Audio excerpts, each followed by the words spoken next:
Friends, welcome to Telugu home maker. ఈరోజు మనం పచ్చి రొయ్యలు కోడిగుడ్డు పులుసు తయారు చేసుకుందామండి. ఈ కర్రీ రైస్లోకి అలాగే చపాతీలోకి చాలా బాగుంటుంది. తప్పకుండా ట్రై చేయండి. అలాగే నేను కర్రీ కోసం ముందుగా కోడిగుడ్లను ఉడికించి పక్కన పెట్టుకున్నాను. తర్వాత పచ్చి రొయ్యలో నిమ్మరసం, సాల్ట్, పసుపు యాడ్ చేసి శుభ్రంగా కడిగి తీసుకున్నానండి. ఇక్కడ ఈ పచ్చి రొయ్యలో నేను మళ్ళీ కొద్దిగా పసుపు, కొద్దిగా కారం, అలాగే హాఫ్ స్పూన్ అల్లం వెల్లుల్లి పేస్ట్, 2 స్పూన్ల పెరుగు, అలాగే ఉప్పు కూడా యాడ్ చేసి బాగా కలిపి ఉడికించుకోవాలండి. ఇక్కడ రొయ్యలు ఉడికించడం అంటే మనం జస్ట్ ఆ రొయ్యల్లో ఉన్న వాటర్ అంతా బయటకు వచ్చే వరకు ఉడికించుకుంటే సరిపోతుంది.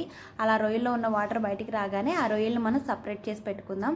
ఇలా ఉడికించడం వల్ల మనకు రొయ్యలు గట్టిగా అవ్వకుండా ఉంటాయి. అలాగే మళ్ళీ మనకి పులుసులో ఉడుకుతాయి కదా, అందుకే ఇలా 5 మినిట్స్ ఉడికించుకుంటే సరిపోతుంది. ఇక్కడ నేను కర్రీ కోసం కడాయి పెట్టుకున్నాను. కడాయి పెట్టి ఆయిల్ వేట్ చేసి మీడియం సైజ్ ఉల్లిపాయలు 2 తీసుకున్నానండి.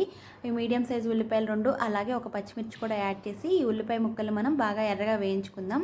ఇలా ఉల్లిపాయ ముక్కలు బాగా ఎర్రగా వేగిన తర్వాత అల్లం వెల్లుల్లి పేస్ట్ యాడ్ చేసుకుందామండి.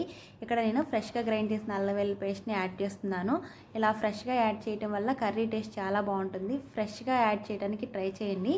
అలాగే ఇక్కడ నేను 1.5 స్పూన్ అల్లం వెల్లుల్లి పేస్ట్ యాడ్ చేసి పచ్చివాసన పోయే వరకు బాగా వేయించుకున్నాను. తర్వాత మీడియం సైజ్ టమాటా ఒకటి తీసుకొని ముక్కలుగా కట్ చేసి యాడ్ చేశాను. ఈ టమాటా ముక్కల్ని మనం మెత్తగా అయ్యే వరకు ఫ్రై చేసుకోవాలండి.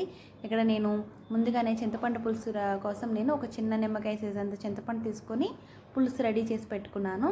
తర్వాత ఈ టమాటా ముక్కలు బాగా వేగిన తర్వాత పచ్చి రొయ్యలు మనం ముందుగా ఉడికించి పెట్టుకున్నాం కదా, ఆ రొయ్యలను కూడా యాడ్ చేసి ఒక 5 మినిట్స్ లో ఫ్లేమ్లో మనం ఫ్రై చేసుకుందాం. ఇలా ఫ్రై చేయటం వల్ల మన రొయ్యలు తినేటప్పుడు రుచి చాలా బాగుంటుంది. తర్వాత నేను కర్రీకి సరిపడా కారం, అలాగే కొద్దిగా పసుపు, ఇంకా ఉప్పు కూడా యాడ్ చేసి ఇంకో 2 మినిట్స్ ఫ్రై చేసుకున్నాను. ఇలా ఫ్రై చేయటం వల్ల మనకి రొయ్యలకు ఉప్పు కారం అనేది బాగా పట్టి చాలా బాగుంటుందండి.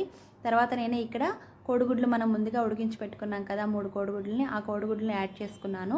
యాడ్ చేసేటప్పుడు కోడిగుడ్లకి నేను ఘాట్లు పెట్టానండి. ఘాట్లు పెట్టి యాడ్ చేసుకుని ఒక్కసారి నిదానంగా కలుపుకోవాలి, లేదంటే జాగ్రత్తగా కలుపుకొని ఇక్కడ నేను ముందుగా రెడీ చేసి పెట్టుకున్నాను కదా చింతపండు పులుసు, అది యాడ్ చేసుకున్నాను. అలాగే గ్రేవీకి సరిపడా వాటర్ కూడా యాడ్ చేసి మూత పెట్టి మధ్య మధ్యలో కలుపుతూ ఒక 5 మినిట్స్ మీడియం ఫ్లేమ్లో ఉడికించుకున్నానండి. ఇలా ఉడికిన దానిలో నేను కసూరి మేతి యాడ్ చేశాను. ఇలా పులుసు కూరల్లో మనం కసూరి మేతి యాడ్ చేయడం వల్ల టేస్ట్ చాలా బాగుంటుందండి. తప్పకుండా యాడ్ చేయండి.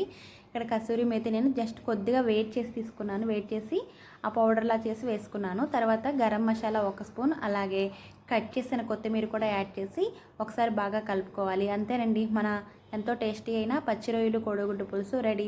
తప్పకుండా ట్రై చేసి రెసిపీ ఎలా ఉందనేది కమెంట్లో తెలియచేయండి. అలాగే మీ ఫ్రెండ్స్కి కూడా షేర్ చేయండి. ఇలాంటి వీడియోస్ కోసం మన ఛానల్ లైక్ చేసి సబ్స్క్రైబ్ చేయండి. Thank you for watching friends.